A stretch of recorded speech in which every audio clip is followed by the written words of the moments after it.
Apakah hewan mendengarkan dhamma? Seringkah Anda pergi ke wihara? Jika iya, tentu Anda pernah menjumpai beberapa hewan yang berkeliaran di sekitar wihara, entah itu anjing, kucing, burung, dan lain sebagainya. Hewan-hewan ini biasanya bersikap lebih jinak dan lebih bersahabat. Lantas, pernahkah terlintas dalam benak kita dan bertanya, apakah hewan-hewan ini dapat mendengarkan dan memahami dhamma ajaran Sang Buddha? Apakah mereka menerima manfaat dari mendengarkan dhamma? Pertanyaan itulah yang diteliti oleh salah satu peneliti dari Universitas Tasmania yang dituangkan ke dalam sebuah artikel jurnal berjudul Dharma Dogs.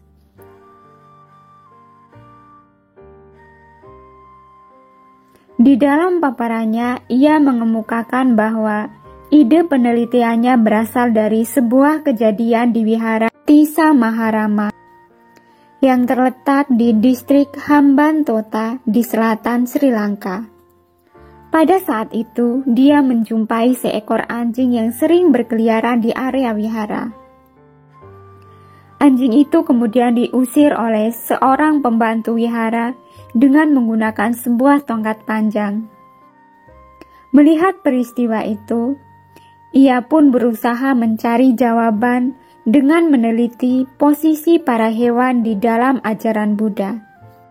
Penelitian dilakukan dengan studi literatur dan studi etnografi, sebuah pendekatan ilmiah yang berusaha menjelaskan manusia dan kebudayaannya.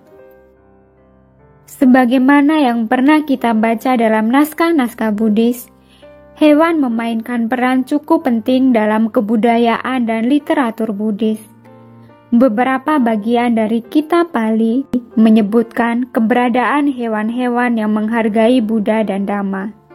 Beberapa hewan bahkan merupakan hewan ajaib, seperti ular naga maupun kinara-kinari. Di dalam Jataka, hewan-hewan ini digambarkan sebagai makhluk-makhluk cerdas dan berakal budi yang berusaha melakukan banyak kebajikan agar dapat terlahir di alam yang lebih baik.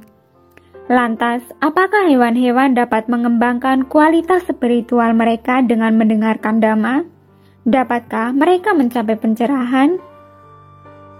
Pertanyaan terkait apakah para hewan yang tinggal dan berkeliaran di sekitar wihara maupun tempat Buddhis lainnya dapat memahami dhamma dan mengembangkan kualitas spiritual mereka mungkin berasal dari sebuah pandangan bahwa dengan merasakan energi dhamma secara terus-menerus akan dapat memurnikan hati atau pikiran atau cita mereka yang berada di dekatnya.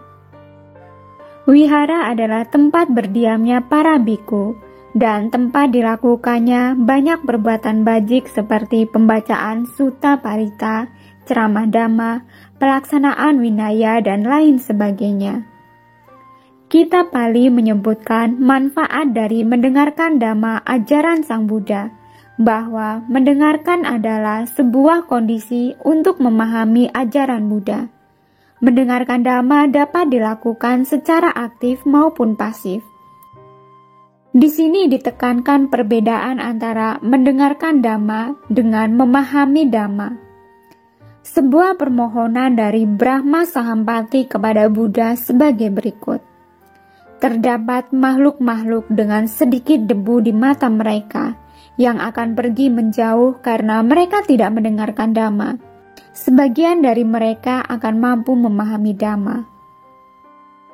Dari ungkapan tersebut muncul skenario bahwa terdapat makhluk-makhluk yang kurang beruntung yang meskipun mereka memiliki kemampuan untuk mendengarkan dhamma, mereka tidak memiliki kesempatan untuk mendengarkannya. Dengan demikian, kemampuan dan kesempatan untuk mendengarkan dhamma merupakan kondisi mutlak agar seseorang dapat memahami dhamma. Inilah yang dimaksud dengan mendengarkan secara aktif. Sedangkan yang dimaksud dengan mendengarkan secara pasif adalah mereka yang memperoleh kesempatan untuk mendengarkan dhamma, tetapi tidak memiliki kemampuan yang cukup untuk memahaminya. dikatakan bahwa mereka yang mendengarkan dengan seksama akan mendapatkan buah dhamma yang lebih besar dibandingkan mereka yang tidak ingin mendengarkan dhamma. Sebuah wacana di dalam Vinaya mengisahkan cerita di mana Buddha mengeluarkan seorang biku dari sangga karena ternyata biku tersebut adalah jelmaan seekor naga. Naga itu sangat berniat untuk terlepas dari kehidupan sengsaranya sebagai kaum hewan, dan dengan kemampuannya dia menjelma menjadi seorang manusia dan bergabung sebagai anggota sangga. Buddha yang mengetahui hal itu dan berkata, "Kamu adalah ular yang tidak dapat berkembang di dalam dhamma dan disiplin ini." Dengan demikian, dapat diasumsikan bahwa hewan mungkin berniat untuk praktik di jalan mulia ini, tetapi tidak memiliki kemampuan yang cukup untuk itu. Tetapi mereka dapat meningkatkan kesempatan mereka dengan cara menjalankan dhamma sebagaimana disampaikan oleh Buddha. Engkau ular, pergilah dan jalankanlah hari Uposatha, tepat pada hari ke-14, 15, dan 8 dari paruh bulan. Dengan demikian, kamu akan segera terbebas dari kelahiran sebagai seekor ular dan kembali menjadi manusia. Pendekatan etnografis peneliti dilakukan dengan mewawancarai 17 biku yang berasal dari beberapa wihara di Colombo dan distrik Kegale. Hasil dari analisis etnografis dan studi literatur Pali dan Sinhala menyimpulkan bahwa bahkan hewan pun dapat memperoleh manfaat tidak langsung dari Dharma. Dengan berada di lingkungan wihara dan merasakan energi Dhamma, para hewan ini yang meskipun tidak dapat memahami Dhamma dan dengan demikian tidak mungkin mencapai pencerahan, akan memperoleh kesempatan terlahir kembali di alam yang lebih baik dengan mendengarkan Dhamma secara pasif. Dengan kelahiran yang lebih baik inilah yang akan dapat menunjang bagi perkembangan spiritual mereka di masa mendatang. Terima kasih sudah menonton, semoga bermanfaat dan semoga Anda berbahagia.